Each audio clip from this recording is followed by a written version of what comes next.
Vamos falar da Bíblia, que é o que mais importa nessa noite. Eu queria ser assim, igual essa dupla que cantou aqui. Eles já entraram assim com 220, eu admiro isso.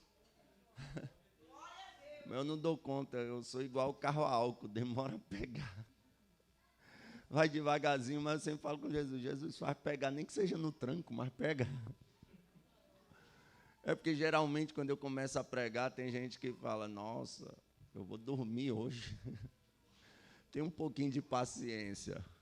Vai pegar aqui em nome de Jesus, amém? Aleluia, Jesus é lindo e maravilhoso.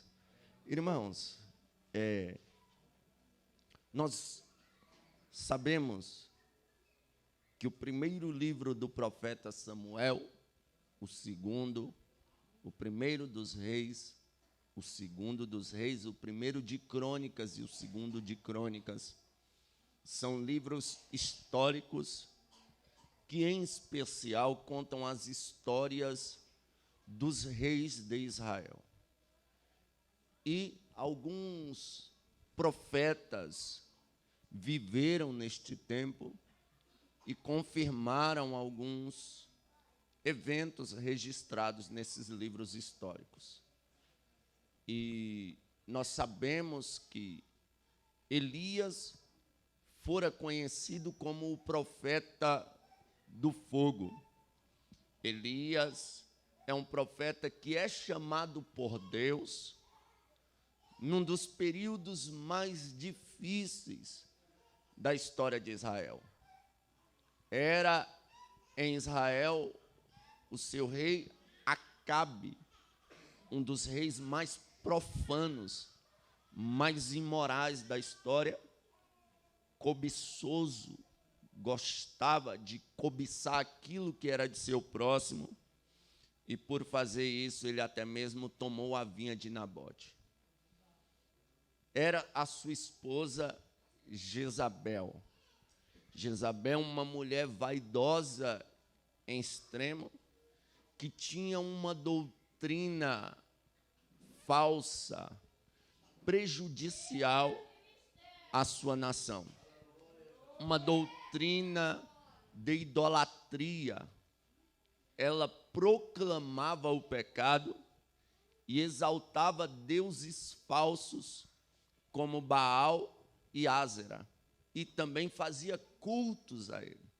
Não bastasse fazer cultos a ele, a mesma era sacerdotisa em Israel aos deuses falsos. Então o cenário é de extrema calamidade religiosa, espiritual. O povo está totalmente com as costas viradas para Deus. E de repente aparece o profeta Elias e diz: não haverá chuva nem orvalho, senão segundo minha palavra. E de repente o céu se fecha.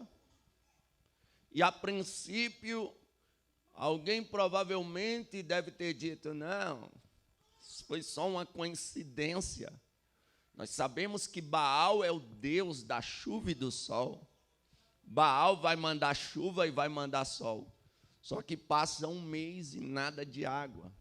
2, 3, 4. A cidade de Irecê, aqui no estado da Bahia, fora por muito tempo conhecida como a capital do feijão. Uma das cidades que mais produzira feijão. Só que de um tempo para cá, o cenário da região de Irecê foi tomado por uma seca terrível. Então, parou-se a produção, não se produz como se produzia antes. Quando eu morava na cidade de Acreúna, Goiás, que entrava o período de seca, lá é uma região de muitas lavouras, com 6 meses os fazendeiros entravam em desespero e mandavam um recado para a igreja: orem para Deus mandar chuva, senão nós vamos perder todas as lavouras. Com 6, 7 meses, as plantações começam a se perder sem água. Dá um ano, sem cair um pingo de água, obviamente todas as lavouras se perderam. O estado é de calamidade. Jezabel fica indignada com isto e decide perseguir a Elias. E a perseguição é de morte, porque ser profeta custa alguns preços. Muita gente quer ser profeta hoje porque ele quer ser o profeta do carro, o profeta da chave, o profeta do dinheiro no banco, o profeta da bênção, do casamento. Aí é bom demais. Eu quero ver ser profeta para quebrar a idolatria no meio, para quebrar a mentira no meio, para quebrar a profanação no meio. Aí custa perseguição. E Elias sofre uma perseguição religiosa. Durante 3 anos, Elias vai fugir desta mulher. Esta mulher tem uma corja de falsos profetas a seu favor, que profetizavam em nome de Baal e em nome de Ázera. Profetas que se vendiam por dinheiro, se assentavam na mesa. Por controvérsia, nesse mesmo período, um cabra macho chamado Obadias cava 2 buracos no chão e sustenta 100 profetas de Deus a pão e água. Entenda, os profetas de Jezabel estão se sentando na mesa, tendo fartura, e os profetas de Deus estão dentro de buraco, comendo pão e bebendo água. Aleluias. Parece até uma controvérsia, né? Como assim? Os falsos profetas se banqueteando e os profetas de Deus comendo pão e água.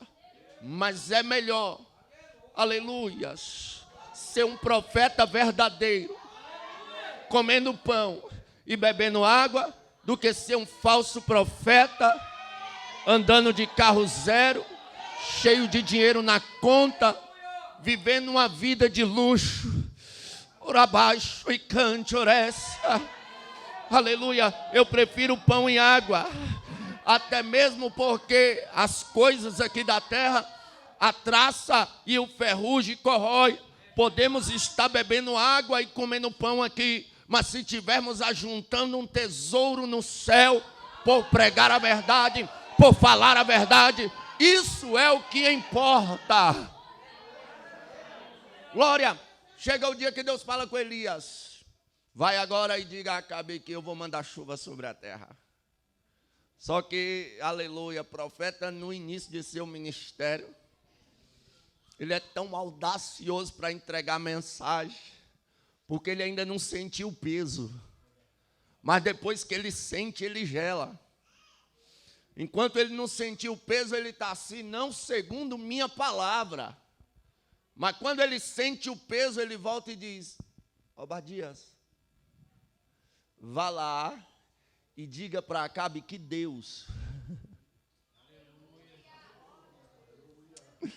oh glória, no início era, ó, se não segundo minha palavra, mas quando ele sente o peso, ele diga que Deus, é Deus. Eu não sou nada, não faço nada. A palavra da minha boca se cumpriu, mas foi Deus, é Deus. Aleluia. Aí a chuva vem, ele vai lá, mata os profetas de Baal, os 850 profetas, né, juntando os de Baal e de Ázera. Tem um ministério de excelência. O tempo da perseguição passa, está tudo legal, está tudo indo de vento em polpa. Elias agora está no auge do seu ministério. E sabe o que Deus faz? Elias unge Jeú, rei de Israel, e unge a Eliseu, filho de Safate, profeta em teu lugar. Sabe, transferir o ministério para alguém enquanto a gente está sendo perseguido, enquanto a gente está no vale, geralmente é o que a gente mais quer. Mas no auge do ministério, quando a prova passou, quando a vitória chegou, quando a igreja encheu, Deus ir lá e falar, tá bom, agora passe para outro. Mas Deus, eu cultuei tanto, só eu e minha família aqui, cantando o hino da harpa. Não tinha ninguém, Jesus. Quantas vezes eu não fiquei na prova, Jesus chorando, pensei que nunca ia dar certo. Agora que deu certo, construímos, a igreja encheu, o ministério está de vento em polpa. Tu faz isso comigo, Deus? Só que Elias não questiona. O que Elias faz? Vai lá e unge Eliseu, porque Elias entende uma coisa que a minha geração precisa entender. Sucesso sem sucessor é fracasso. Tem denominações que só o líder maior deles são usados por Deus, só o líder maior deles tem Deus, só o líder maior deles são alguma coisa. Quando esses líderes morrem, a denominação se acaba. Por quê? Porque eles não prepararam pessoas para dar continuidade à chamada, para dar continuidade à obra que Deus lhe entregou. E ele vai e unge a Eliseu, o profeta, em seu lugar. Só que a unção é derramada sobre Eliseu. Eliseu já vira profeta no lugar de Elias imediatamente? Claro que não. O problema dessa geração moderna é o imediatismo religioso. Recebem a unção hoje e já querem assumir alguns cargos hoje. Aleluias. E não é bem assim. Davi recebeu a unção 14 anos depois, sentou no trono. Saulo de Tarso foi derrubado por Jesus Cristo no caminho de Damasco. Aí a Bíblia diz que o Senhor fala com ele, o chama, o converte, o próprio que será que o cabra era ruim? O próprio Cristo teve que pregar para ele. Ele fica crente, aí Deus manda Ananias vir impor a mão sobre ele, e ele é cheio do Espírito Santo através da imposição de mãos. Ele chega para pregar em Jerusalém, quando ele começa a pregar, a perseguição vem. Para não morrer, descem ele dentro de um barril, dentro de um cesto, pelos muros de Jerusalém. Saulo de Tarso fica sumido durante 14 anos. Aí a pessoa foi consagrada hoje, recebeu a unção hoje, e já quer tomar o lugar do pastor. Eliseu é ungido, mas agora ele vai andar com Elias. Por quê? Porque ele vai aprender com Elias. Um dos grandes problemas dessa geração imediatista é não querer aprender com seus líderes. Porque leu um livro e acha que sabe mais do que o pastor dele. Fez um curso teológico e acha que sabe mais do que o pastor dele, que talvez não tenha a mesma formação teológica que ele, mas ministério não se resume em 3 anos dentro de uma faculdade. Aleluias. Geralmente o pastor dele não tem o mesmo grau de escolaridade, mas tem anos no campo missionário com experiência testa a testa. Porque, irmão, uma coisa é certa, diploma de faculdade não expulsa demônio nem causa medo no inferno. Aleluias. E eu não estou dizendo aqui que você não deve estudar, pelo contrário, oxalá se os meus jovens virassem tudo teólogo. A teologia não é de Deus, irmão, então você não sabe o que é teologia. O que é logia? Estudo. O que é Deus. Teologia, estudo de Deus. Crente deve estudar Deus. Aleluia. Teologia é um estudo de Deus constante. Isso não se resume em um diploma de bacharel. O crente ele tem que buscar em conhecer e prosseguir em conhecer as Escrituras e o poder de Deus.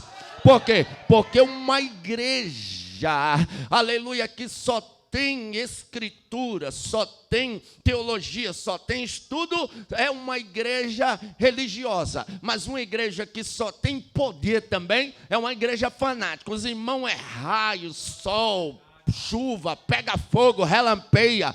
Mas depois pergunta, e aí, o que foi que o pregador pregou? Não sei, foi tanta glória que eu não sei o que aconteceu. Não, eu não quero estar perto desse tipo de crente. Eu quero estar perto de crente que é cheio do Espírito Santo, mas gosta de Bíblia também, gosta da palavra também.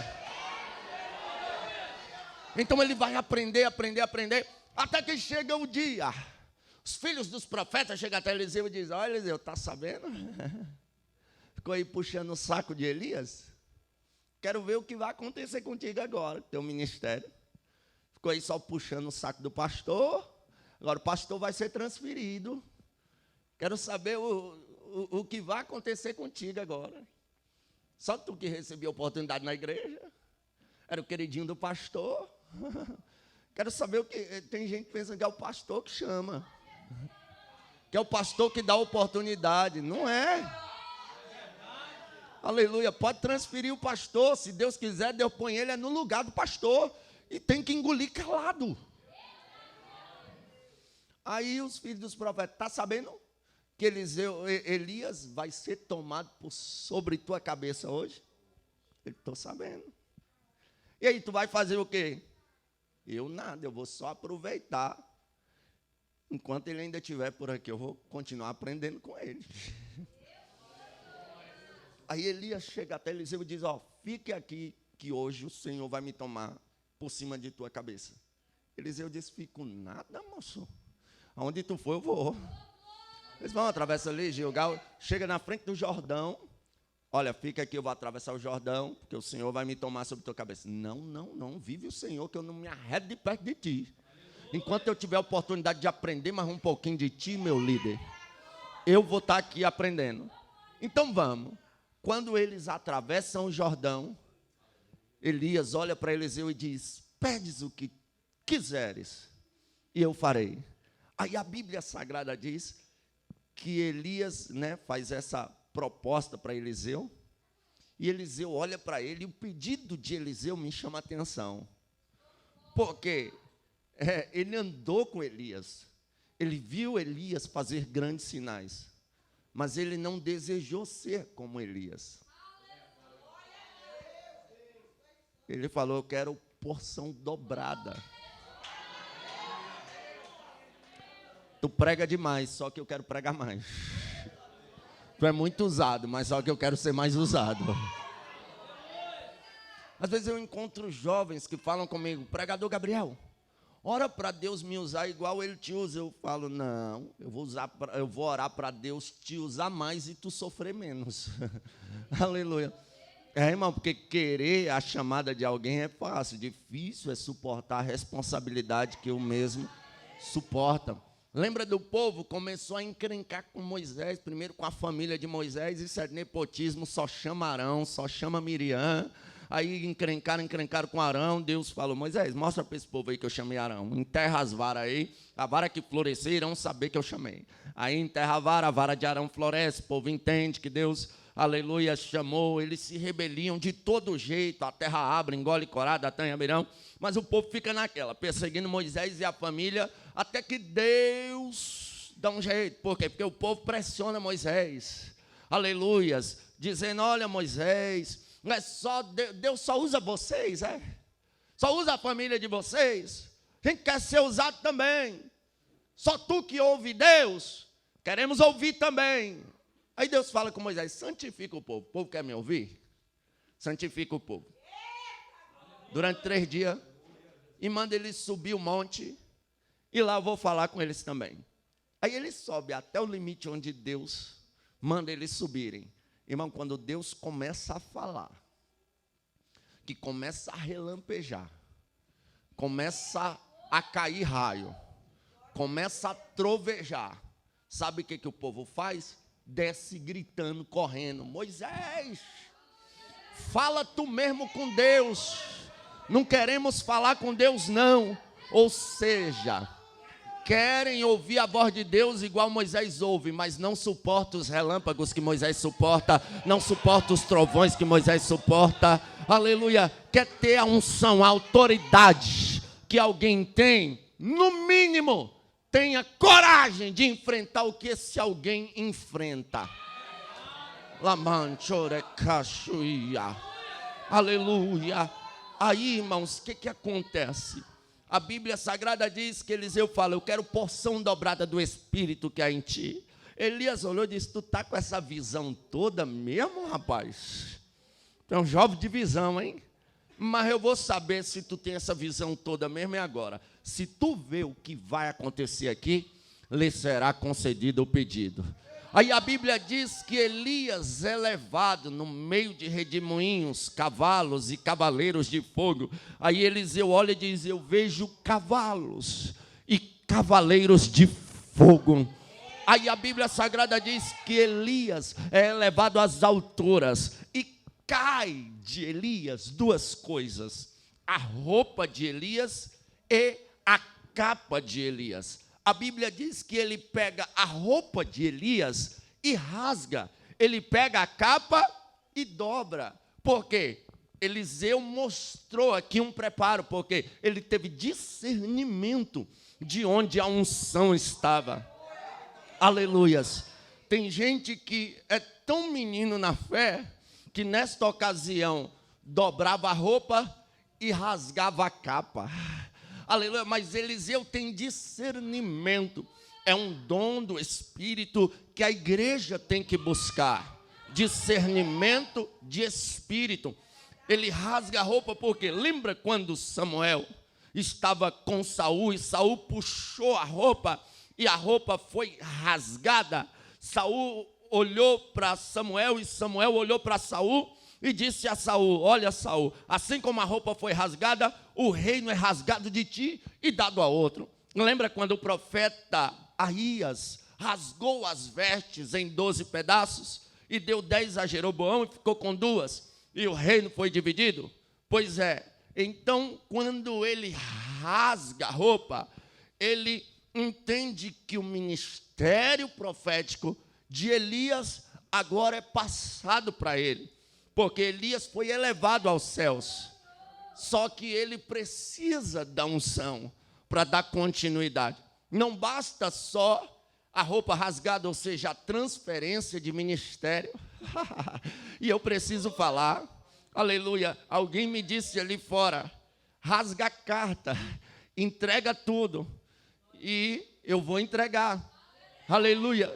Tem muita gente que até está tendo o rasgar de roupa, até está tendo a transferência de ministério, até está tendo cargo de diácono, presbítero, evangelista, pastor, mas não tem a capa, não tem a unção, não tem a graça, não tem a essência, é obreiro vazio, seco. Aleluia, mas eu louvo a Deus porque ainda tem crente aqui que tem unção, que tem autoridade. Oh glória, aí ele pega aquela capa com toda a reverência, dobra, e ele precisa atravessar o Jordão. Eu estou com vontade de pregar 3 horas aqui hoje, posso? Aleluia. Há 17 anos atrás, na data de hoje, eu não tinha, aleluia, horário para chegar em casa. E pode ter certeza que alguns aqui era pior do que eu, emendava era o carnaval inteiro. Chegava em casa só na quarta de cinza, quando chegava. Aleluia, mas eu não vou usar essas 3 horas não. Só 5 minutos aqui eu encerro. Quem me dá 5 minutos? Levanta a mão. 5, 10, 15, 20, 25, 30. Eita, o povo aqui gosta de Bíblia. Vou vir congregar aqui, gostei. Aleluia. O que acontece? Ele pega a capa com todo temor e responsabilidade e toca ela no Jordão. Quando ele toca ela no Jordão, sabe o que é que ele fala? Olha só, escute isso. Ele fala: aonde está o Senhor Deus de Elias? Aleluia. Ele agora tem mais unção que Elias. Ele agora tem mais autoridade que Elias. Mas a primeira coisa que ele faz é reconhecer quem veio antes dele. Aleluia. Oh glória, eu ando meio arretado e eu acho que já está pegando o negócio aqui. Eu ando meio revoltado. E todo nordestino que se preza tem um facão em casa. E tem hora que dá vontade de pegar meu facão e dar uma lapada santa nos cabra que chegaram agora, mas não respeita quem veio antes dele. Não respeita a autoridade de quem veio antes dele. Quem não respeita a autoridade de quem veio antes não presta para o ministério.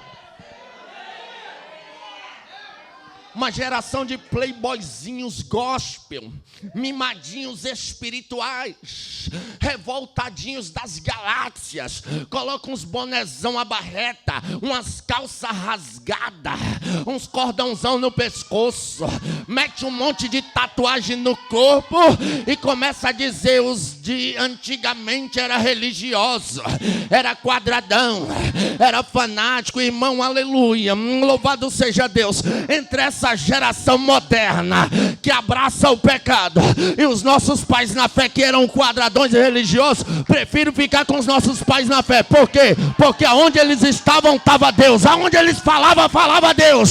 Tinham até, aleluia, aquele regime militar, aquele regime quadradão, mas pode ter certeza, quase todo culto Jesus batizava com o Espírito Santo.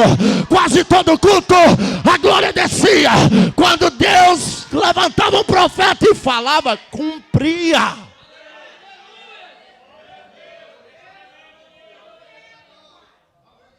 Querem desmerecer quem veio antes. A igreja pentecostal genuína aí tá no Brasil há mais de 110 anos. E durante esse período todo, né, manter o mesmo padrão. Aí dos anos 90 para cá, que entrou essa geração mimada, querem mudar e desmerecer o que os nossos pais na fé fizeram. Quer dizer que eles passaram mais de 100 anos errados? E vocês, revoltadinhos que estão certos, lave a boca de vocês ao falar dos nossos pais na fé. Porque o que eles conquistaram de joelho, esses mimadinhos estão jogando fora com as mãos, com as suas modas, aleluias, com as suas inovações. Nós não precisamos ser inovados, precisamos ser renovados. Em alguns casos até mesmo ser reformados. Aleluia, chega de moda gospel, chega de crente que quer ir lá imitar o mundo. É crente que tem que aprender com a igreja de Atos. A igreja de Atos pega o que recebeu dentro do templo e leva para fora. A igreja moderna está pegando o que recebeu fora e trazendo para dentro do templo. Nós não precisamos de moda para salvar jovens, para salvar criança, para salvar seja quem for. A mensagem de Jesus era uma só, e esta abrangia velhos, abrangia novos, abrangia pobre, abrangia rico, abrangia indoutos, abrangia doutores, e até as crianças eram, aleluia, pegos pela mensagem de Cristo. Então não venha criar um evangelho modinha, não precisamos, é só pregar o evangelho de Cristo e vidas serão salvas.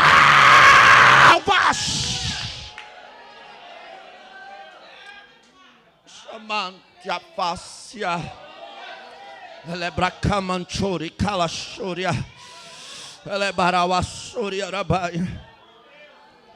Vamos respeitar quem veio antes da gente. Aí ele atravessa o Jordão. Primeiro milagre.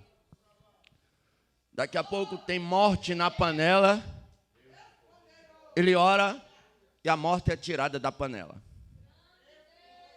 Ele foi o único no Antigo Testamento a fazer um milagre que só Jesus fez. Multiplicação de peixe. Só Eliseu.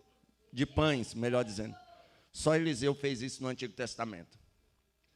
Aí um dia ele passando, um grupo de rapazinhos, esses mimadinhos modernos, que a revolta deles é porque eles não têm unção, irmão.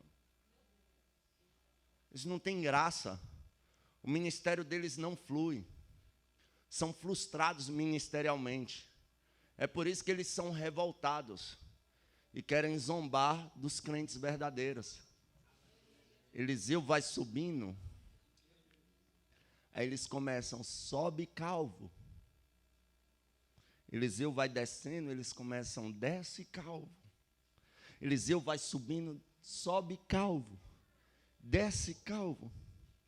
Paulo falou sobre o espírito de chocarrice, que é um espírito que tem contagiado a igreja brasileira. Tem cultos que já não há mais profetas no púlpito. Há comediantes que não estão possuídos pelo Espírito de Deus, mas estão possuídos pelo espírito de chocarrice. Pessoas que ficam fazendo comédia com a ação do Espírito Santo de Deus nas irmãzinhas de círculo de oração. Pessoas que ficam imitando a manifestação do Espírito Santo de Deus, zombando, fazendo gracinha com a palavra de Deus. Aleluia, glória a Deus. Isso dói a minha alma. Eu não sou contra nenhum profissional da comédia. Se eu tiver oportunidade, eu vou até em um show de um. Aleluia, sendo que este faça comédia com aquilo que é comédia, não com as coisas de Deus. Agora, querer zombar das coisas de Deus, querer zombar de homens de Deus, de mulheres de Deus, isso é um perigo. A Bíblia diz que Eliseu, naquela época, era olho por olho, dente por dente, estende as mãos, sai 2 ursas, e em questão de segundo, matam 42 rapazes. Por quê? Porque zombadores estão mortos espirituais. Esses que ficam zombando de profeta, zombando de nós pentecostais, pode olhar a vida deles, são mortos, não ganham uma alma. Não fazem nada para ter uma vida de comunhão com Deus, só sabem criticar as coisas de Deus, só sabem zombar das coisas de Deus, mas nós não temos parte com esse grupinho aí. Graças ao bom Deus por isso. O que acontece? A Bíblia Sagrada diz que agora ele ora e acontece uma multiplicação de azeite na vida de uma senhora viúva que perdeu o marido e estava prestes a perder os filhos. Então, olha só, os sinais que acompanham o profeta Eliseu, se eu visse ele, eu ia dizer dele igual Nicodemos disse de Jesus: se Deus não for contigo, camarada, homem nenhum faz isso não. Ou seja, só pelos sinais que Deus já tinha feito pelo ministério de Eliseu, eu julgaria ele ser um homem de Deus. Eu dizia, homem de Deus, incontestável. Só que mesmo sendo muito usado, a Bíblia diz que ele sobe a Sunem para orar. Porque tem gente que depois que começou a ser usado não ora mais. Mas Eliseu nos dá uma lição. Agora que é pastor não ora mais. Agora que é evangelista não ora mais. Agora que viaja não ora mais. Agora que canta bem não ora mais. Mas antes orava. Se tem uma coisa que não pode parar na nossa vida é oração. Disse um grande avivalista que quando a gente para de orar, a gente começa a pecar. Quando a gente começa a orar, a gente para de pecar. Então vamos viver debaixo de oração. Ele vai orar e agora em Sunem, ele se retira para a casa de uma mulher que a Bíblia destaca que ela é rica. Aí ele se retira à casa dela para comer pão. Aí ele começa a fazer isso direto. Toda vez que ele vai a Sunem, se alguém puder me emprestar um lenço, que eu perdi o meu. Toda vez que ele vai a Sunem, obrigado, homem de Deus. Agora eu vou pregar demais, irmão. Uma unção sendo transferida aqui. Ô, glória. Toda vez que ele vai a Sunem, ele se retira para a casa dessa mulher. Aí essa mulher passa até então convivência com ele. Só que ela faz uma análise. Eu, na primeira vez, eu já diria homem de Deus. Ela não, ela esperou vários dias. Ele vindo, sentando na mesa, Aí ela chega à conclusão, depois de conviver com ele. Ela não julgou ele ser um homem de Deus pela forma que ele era usado.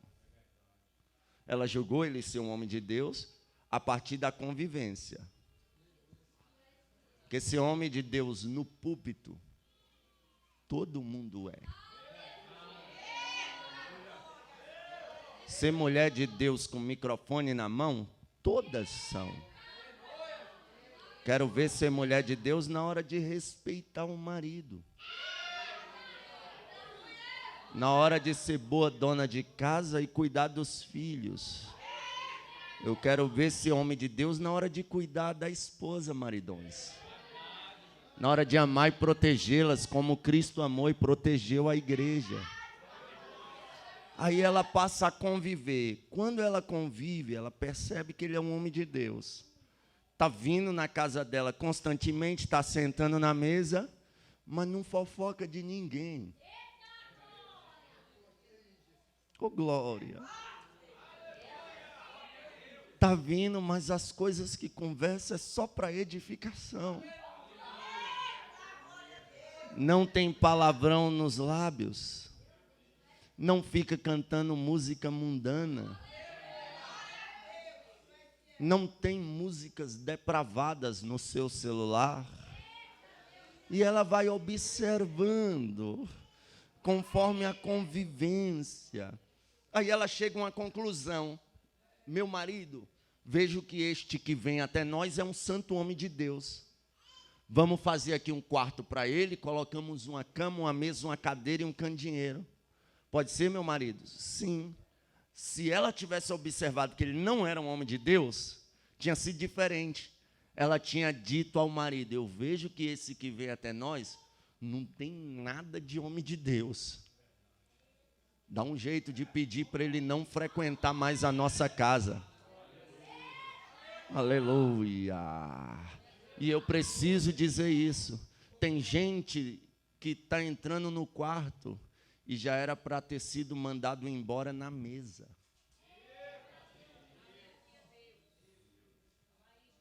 Eu vou repetir, tem gente tendo acesso à intimidade e não era para estar tendo acesso nem à mesa mais. Por quê? Porque não tem caráter, é invejoso, só vai na casa para falar mal de pastor. Aleluia. É, irmão. Tem obreiro. Ah, irmão, eu não entendo essa geração de crente moderno. Tem hora que não dá para entender. Por quê? Porque a pessoa chega numa naturalidade para falar mal para mim do meu pastor, irmão. E eu, em vez de repreender ele, eu fico concordando com ele. Daqui a pouco ele rebelia, racha a igreja e eu ainda acompanho ele. Como é que pode isso, irmão? São crentes que não têm visão espiritual, não têm maturidade. Vier falar mal do meu pastor, irmão, vai arrumar para a cabeça. Ou você viu que o pastor está sem sabedoria? Então vamos orar para Deus dar sabedoria a ele. Você viu que o pastor está tomando umas atitudes que eu não gostei? Então vamos orar para ele ter atitudes certas. Aleluia. Você vê que o pastor está querendo frear a gente, não está querendo dar oportunidade para a gente. Aleluia, irmão, se vier falar mal do meu pastor para mim, irmão, eu tiro o cinto na hora e falo, sai daqui, miserável. Sai de perto de mim. Não vem falar mal do meu pastor não, rapaz. Se você não suporta ser liderado, eu suporto, eu quero ir para o céu. A Bíblia diz, aleluia, para a gente ser obediente aos nossos pastores, orar por eles, porque eles vão de dar conta das nossas almas no dia do juízo. Respeite seu pastor. E não deixe ninguém falar mal dele, não. Seja protetor do seu pastor. Ah, mas ele teve umas atitudes erradas. Tu nunca errou, né?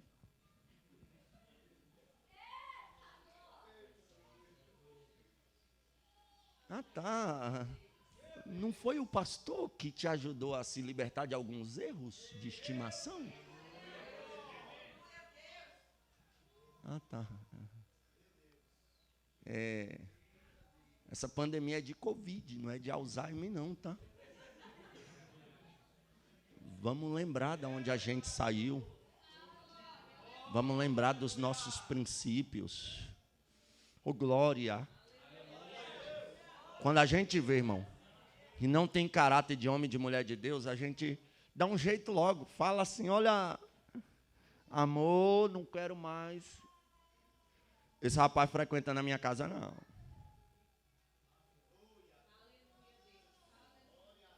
Um dia eu disse à minha esposa, eu falei, amor, eu não quero fulana frequentando a nossa casa. Ela disse, por quê? Eu disse a princípio que não queria. Eu falei, olha, não vou te dizer o porquê, somente me obedeça, é para o nosso bem. Fulana continuou frequentando a nossa casa. Chamei minha esposa e disse, olha, não quero fulana frequentando a nossa casa. Ou tu dá um jeito ou eu vou dar. Ela disse, por quê? Eu falei, tu não reparou não? Que a gente está um casalzinho assim, parecendo que está de lua de mel, que casou ontem. Está tudo legal, tudo fluindo. Quando a gente recebe visita da fulana, nossa vida vira um inferno.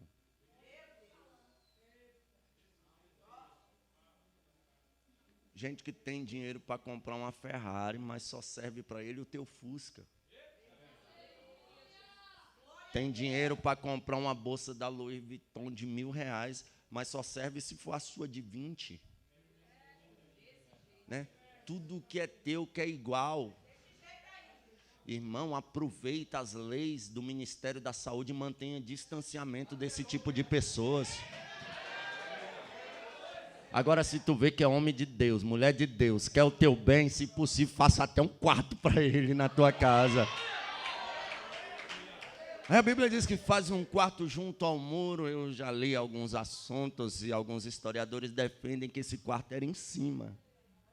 Né? E todas as linhas teológicas de historiadores dizem que esse quarto era em cima. E faz um quarto lá, coloca uma mesa, uma cama, uma cadeira, um candeeiro, honra o profeta de Deus. Aí ele se sente incomodado. Preciso fazer algo por esta mulher. Ela foi tão generosa comigo. Ela me abençoou. Irmão, olha só, deixa-me te contar um segredo aqui. Não me dê nenhum presente depois disso, tá? Porque senão vão dizer que eu estou usando a palavra de Deus para me beneficiar. Em vez de você pedir oração para um profeta, dê um presente a ele. Se tu vê que é homem e mulher de Deus. Por que, pregador? Porque se tu pedir oração para ele, ele vai orar por você uma vez só e não vai lembrar de ti. Agora, se tu der um presente para ele, toda vez que ele dobrar o joelho, ele vai se sentir não por troca, mas por sentimento de gratidão. Ô Deus, visita fulano, ele foi tão bom comigo. Ajuda ele, dê aquela vitória para ele. Essa mulher foi esperta, ela podia ter pedido oração quando ela identificou que ele é um homem de Deus, mas ela preferiu fazer um quarto e manter ele por perto ali. Aí ele, por sentimento de gratidão, precisa fazer algo para ela. Disse a Geazi, o que é que eu faço por ela? Olha, ela é rica, tem dinheiro, o problema dela não é financeiro. O marido é um ótimo marido. Você vê que ela pediu para fazer um quarto, ele fez, dá tudo que ela quer. Porém, o marido é velho e ela ainda não tem filho. O sonho dela é ter um filho. Ele chama ela e diz, olha, daqui um tempo determinado, tu abraçarás um filho. Sabe qual é a resposta dela? Não, meu senhor, não minta a tua serva. Daqui eu entendo porque ela esperou a convivência para declarar que ele era um homem de Deus. Por quê? Porque pela resposta dela, não minta a tua serva, isso significa que ela se deparou com muita gente que mentiu para ela. E se existe uma coisa que está me preocupando, é com uma geração de falsos profetas que está se levantando e de pessoas que gostam e patrocinam eles. Porque hoje, se não tiver um blá, blá, blá, um terra, um manto, um assim diz o Senhor, Deus não usou o vaso. Aleluia. Viciados em profecia, viciados em revelação, fazem uma fila quilométrica depois do culto. Tudo esperando recebeu uma revelação, uma palavra, uma profecia.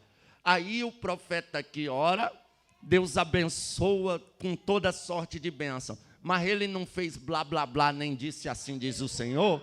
Ele sai disfarçado e vai para outra fila, onde está o outro orando.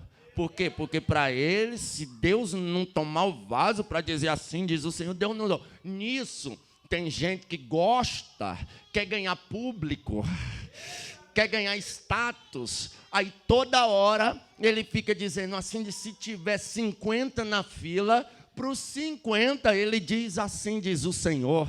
Só que lá no livro de Ezequiel, capítulo 13, Deus vai dizer, filho do homem, profetiza contra os falsos profetas, que são como raposas no deserto, que profetizam vaidade, ou seja, eles profetizam para ganhar status, para dizer que são profetas, para dizer que são usados. Aleluia. Aí Deus começa a falar com Ezequiel, no capítulo 13. Eles dizem assim, diz o Senhor, quando eu, o Senhor, não disse nada. O que tem de gente dizendo assim diz o Senhor, e Deus lá de cima. Eu não. Eu não é comigo não, mas o povo hoje se acostumou com oba-oba. Isso é lá para a banda de Brasília, onde eu moro, aqui na Bahia não, graças a Deus. Mas hoje se não tiver um plé, o pli, o culto não prestou, o culto não presta, aleluia, por quê? Porque querem os do manto, é por isso que surgiu aí uns camaradas do manto, eles põem uns vestidão, aleluia, falta se maquiar, faz sobrancelhinha fininha, aleluia, pega uma toalhinha e fica rodando, ai eu vejo Deus, o sangue de Jesus tem poder, mas as pessoas gostam desse tipo de pessoa, que anda com um cajado na mão, uma bacia de farofa, aleluia. Aí eles vão para a internet, na internet está cheio deles. Eles ficam lá e diz assim, diz o Senhor, Deus está falando, tem uma palavra de Deus para você, mas precisa fazer um pix de 100. São os gurus religiosos, não tem nada de profeta, aleluia. Quando vê um pobre, desce o cajado. Quando vê um rico de carrão, chega assim, diz o Senhor, Deus é contigo, está abrindo porta, está fazendo e acontecendo, sendo que a pessoa está precisando de uma palavra de conserto. Aleluia, louvado seja Deus, irmão. Profeta da chave está cheio, profeta de casamento, de aliança está cheio, profeta de carro está cheio, mas Deus precisa levantar uma geração de profeta para dizer, cria vergonha na cara, abandona o pecado, quem vos ensinou a fugir da ira futura, produzir pois frutos dignos de arrependimento, larga o adultério, para de trocar nude pelo celular, para de conversar com homem que não é teu marido nas madrugadas, para de conversar com mulher que não... Deus vai levantar uma geração de profeta verdadeiro. Quem acredita, levante a mão e dá glória a Deus.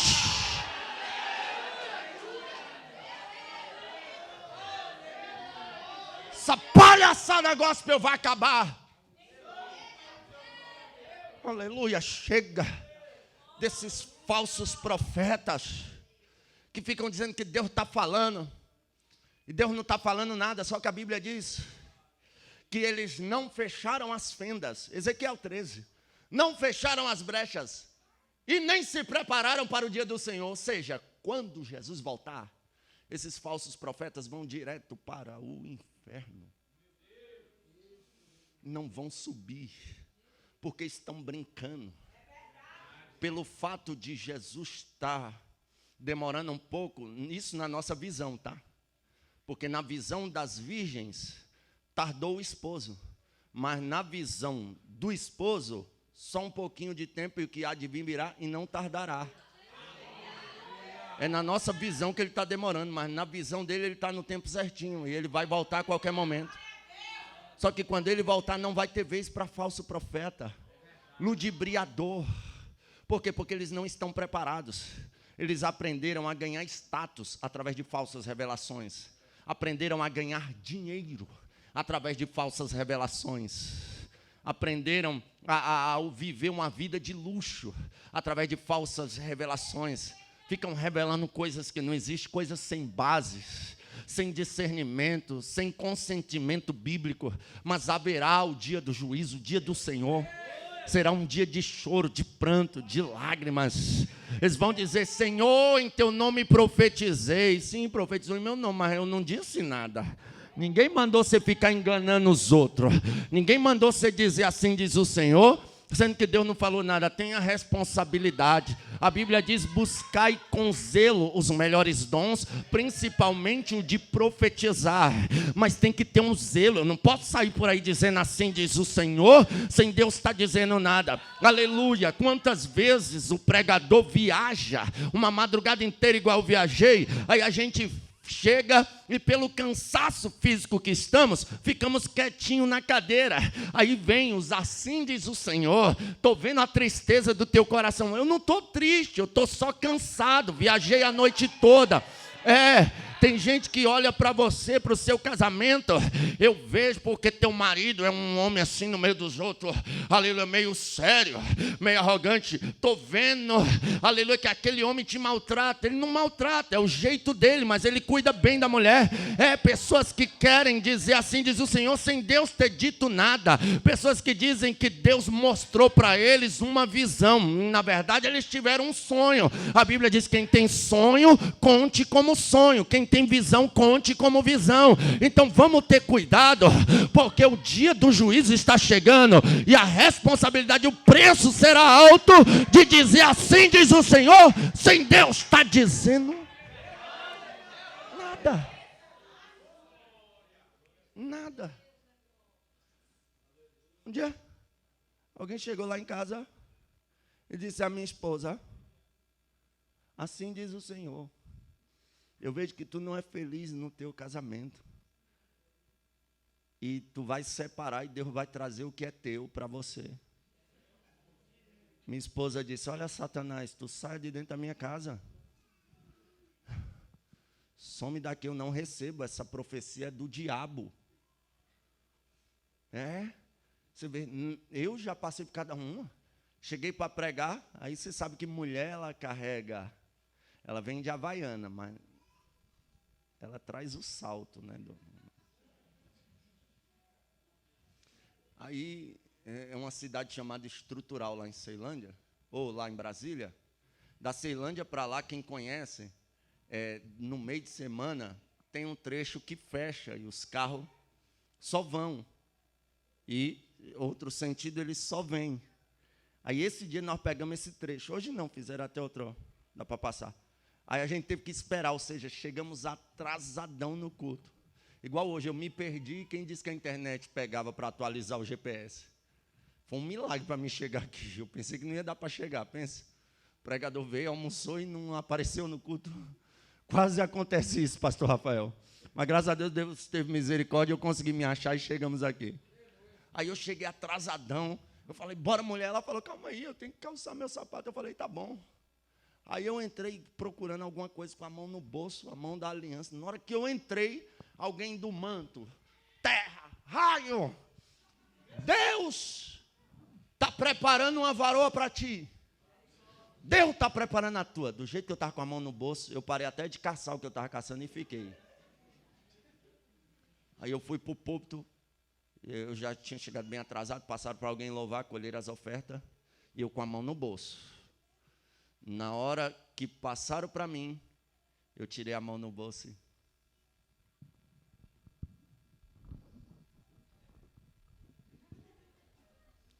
eu cumprimento os irmãos com a paz do Senhor. Amém.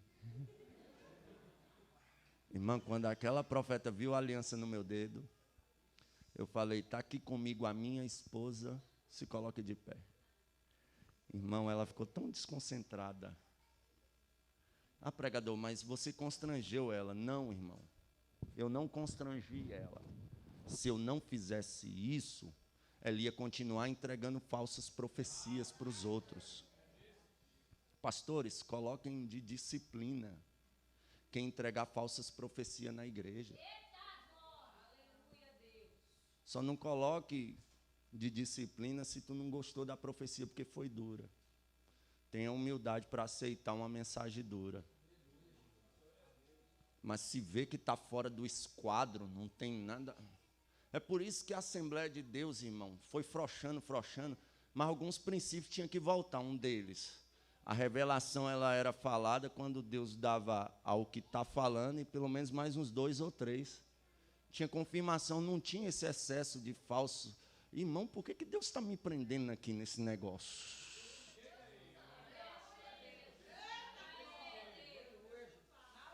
Vamos ter coerência com o ministério profético. Aleluias. Moisés disse a Josué: quem dera que todo Israel fosse cheio do Espírito Santo e profetizasse. É bom que todos sejam profetas. Não havendo profecia, o povo se corrompe. Crê no Senhor teu Deus, estareis seguro. Crede nos seus profetas e prosperareis. Igreja que tem profeta, pastor ladrão de dinheiro, não permanece. Pastor em adultério não permanece. Crente em adultério não permanece. Por quê? Porque Deus revela. Congreguei na Assembleia de Deus de Campinas, em Acreúna, Goiás. Tinha culto de ceia, irmão, que dava medo. Ô saudade. Sabe, você ficava... você confessava até os pecados que você não cometeu. Pelo temor que tinha. Aleluia. É que nem umas irmãs, tem uma senhorinha, aquelas do coque, que quando elas olham para você assim, você fala: oh, Jesus, onde foi que eu errei? Que a gente sabe quando a pessoa é profeta de Deus, que Deus levante uma geração de profetas. E olha só, deixa-me caminhar para me encerrar. Aí, com 1 ano, ela abraça um filho. Leva um menino, quando está adolescente, para o campo, para trabalhar com o pai. Aí o menino começa a sentir uma dor de cabeça e começa a gritar: ai, minha cabeça! Ai, minha cabeça, ai, minha cabeça. O pai manda levar o menino para a mãe. A Bíblia diz que ela pega o menino e bota no joelho. O menino fica no joelho até meio-dia e morre. A primeira coisa que eu quero ressaltar aqui, e eu vou pegar pesado aqui: campo não é lugar de menino.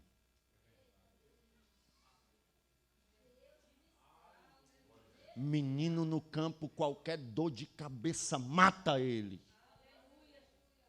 E está cheio de menino no campo. Aí a gente vai evangelizar na Cracolândia. Está lá o apóstolo desviado, o bispo desviado, o presbítero desviado. Por quê? Porque eram meninos que foram colocados no campo, sem ter um preparo para estar no campo. Aleluia. E como é que eu identifico um menino pregador? O apóstolo Paulo disse: quando eu era menino, fazia as coisas de menino. Sabe como identifica um menino? Todo menino quer ser grande. Todo menino, não é meu sonho, vive dizendo para a mãe: eu ainda vou completar 18. Se for uma mãe igual a minha, diz: não vai mudar nada. Mas todo menino quer ser de maior. Então é fácil identificar um menino. Ele quer ser grande. Ele quer títulos. Ele quer aparecer. Ele quer ser bispo, arcebispo. Daqui a pouco a gente vai ter papa nas Assembleias de Deus. Pelo jeito que as pessoas querem ser grandes. E como identificar quem já é grande? Quando a gente é menino, a gente é doido para ser grande. Quando a gente é grande, a gente é doido para ser menino.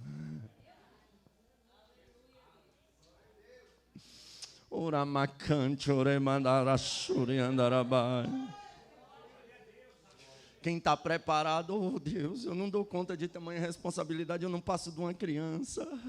Oh Deus, não, isso não. Deus. Aleluia. Geralmente quem não quer.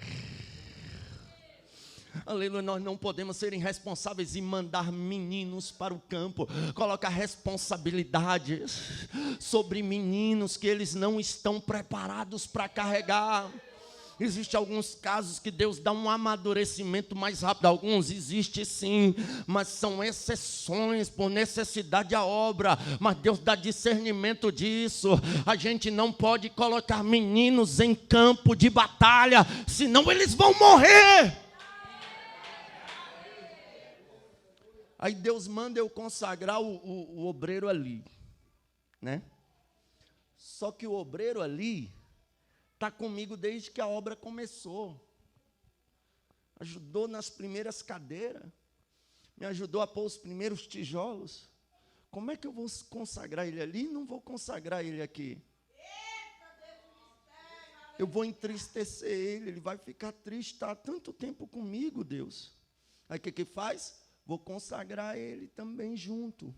Aí coloca uma responsabilidade na cabeça dele que ele não estava preparado para receber. Ah, mas se eu não consagrar, ele vai ficar triste. É melhor ele ficar triste agora do que morto espiritualmente amanhã. Vamos ter cuidado e não colocar meninos no campo. Tem menino que prega bem, mas ainda não está preparado para ir para o campo. Tem menino que ora e paralítico levanta da cadeira de roda, mas ainda não está preparado para ir para o campo. Tem menino com a sabedoria extraordinária, mas não está preparado para ir para o campo.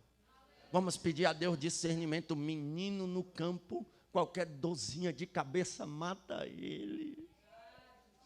Alamante, orevassui, arabai. Oh glória, oh glória. Que Deus dê crescimento aos meninos. Que Deus continue usando os meninos. Que Deus levante a geração de menino, aleluia. Eu não sou como Eliabe, que desprezou o menino Davi. Não, não, não, pelo contrário. Quanto mais menino Deus levantar, melhor. Aleluia. Agora o que a gente não pode é colocar responsabilidade neles, que eles não estão preparados para receber, senão eles vão morrer espiritualmente. E o que a gente faz? Continua dando, aleluia. Enquanto ele é menino, come coisa de menino. Quando começar a crescer, a gente vai mudando a comida. Daqui a pouco vai dando mocotó. Daqui a pouco, irmão, aleluia. Se tu pegar um menino que bebe só leite e der mocotó para ele, ele vai passar mal. Vai morrer. E o que é isso? Pega um menino e põe dentro de uma reunião de obreiro daquelas. Ele vai morrer. Reunião de obreiro, eu penso assim, meu Deus, o meu pastor não é crente, não.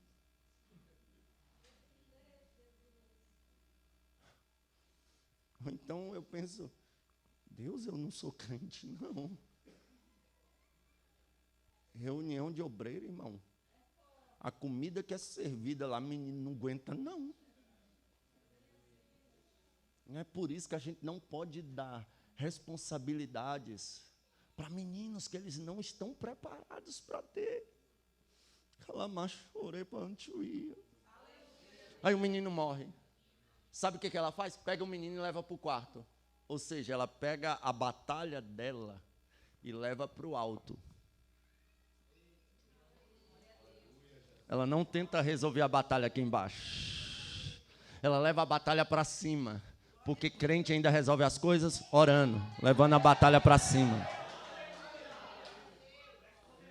Você vê o gavião, ele não fica voando, a águia fica voando, aí ela vê a cobra também vê ela, e ela se prepara, a cobra se arma, aí a águia fica voando, voando, voando, até que ela desce de uma vez. Quando ela desce, pega a cobra e leva para cima. Em alguns casos ela não consegue suspender a cobra, e ela fica ali no chão, a cobra dá um bote e mata a águia. São casos raríssimos. Mas a tendência da águia é pegar a cobra e levar para cima. Por quê? No chão, a cobra tem estabilidade. No alto, a batalha é vencida pela águia. E o crente é conhecido como águia. E tem muito crente perdendo batalha porque está guerreando aqui embaixo. está discutindo, está indo bater boca. Os status do WhatsApp parecem o muro das lamentações. É indiretinha, é perseguição. Não, leve a tua batalha para cima. Entregue para quem pode resolver. Oh, glória. Aí a Bíblia Sagrada diz que, eu encerro aqui agora, oh, glória, aleluia. Ela vai até o profeta Eliseu. Eliseu chama Geazi e diz: pega aqui o meu cajado, vai lá e resolva o problema. Ele chega lá, põe o cajado sobre o menino, sabe o que acontece? Nada. Aí Geazi volta. Por quê? Porque o cajado de Eliseu só funciona na vida de Eliseu. Eu sempre digo, se espelhe em pregadores, você que almeja ser um pregador. Se espelhe em cantores, você que almeja ser um cantor. Mas não fique imitando eles. O mistério que Deus deu para eles, eu me espelhei em um pregador, e eu vi o mesmo dizer que se espelhava em outros pregadores, e parece que ele estava contando para mim, assim, a minha vida, sabe? Porque eu ia pregar, e eu, de vez em quando, eu queria ser o Carvalho Júnior. Pegava a toalhinha. Tinha dia que eu era o Gilmar Santos. Depois eu vou continuar. Tinha dia que eu era o Feliciano, os caracteres. Tinha dia que eu encarnava o Napoleão Falcão. Eu quero pregar. Tinha dia que eu estava igual o Gilvan Rodrigues. Deus! Aí um dia eu vi que não dá certo. Eu falei: Jesus, não dá, me dê o meu mistério aí. Se você vê o Gabriel Bezerra, ele é o Gabriel Bezerra. Não tem outro pregador que é igual o Gabriel Bezerra. Graças a Deus por isso. Pregador, e o que eu faço, irmão? O que os olhos não viram, nem ouvidos ouviram, nem chegou ao coração humano, é o que Deus preparou. No céu tem mistério novo. Aleluia, só se destaca quem é diferente. Aleluia, os 400, aleluia, profeta era tudo igual, mas Elias era diferente. Os 450 era tudo igual, mas Micaías era diferente. Eliseu era diferente. E Deus vai levantar uma geração diferente, com uma unção diferente, com um mistério diferente, e o nome do Senhor será glorificado. Aí Eliseu vai lá, ora sobre o menino, e a Bíblia diz que o menino dá 7 espirros. Quando a gente está gripado, a gente espirra, e quem está perto de nós logo faz assim. Por quê? Porque quando a pessoa que está gripada espirra, ela põe para fora o vírus. Então, quando Eliseu ora pelo menino, ele começa a espirrar, ou seja, ele começa a colocar para fora aquilo que causou sua morte. Eu vou liberar uma palavra profética. Vai haver espirros da parte de Deus aqui. Aquilo que está te impedindo de orar vai sair para fora. Aquilo que está te impedindo de ter comunhão vai sair para fora. Aquilo que está te impedindo de, aleluia, ter uma unção diferenciada vai sair para fora. Aquilo que está te matando espiritualmente vai sair para fora. Aquilo que está te fazendo perder batalha vai sair para fora. Aquilo que está atrasando a sua chamada vai sair para fora. Aquilo que está impedindo a tua vitória vai sair para fora. Aquilo que está atrapalhando a tua vida vai sair para fora, e o nome do Senhor será glorificado. Se coloque de pé em nome de Jesus. Dá um lá menor para mim, varão. Deixa Deus te usar aí.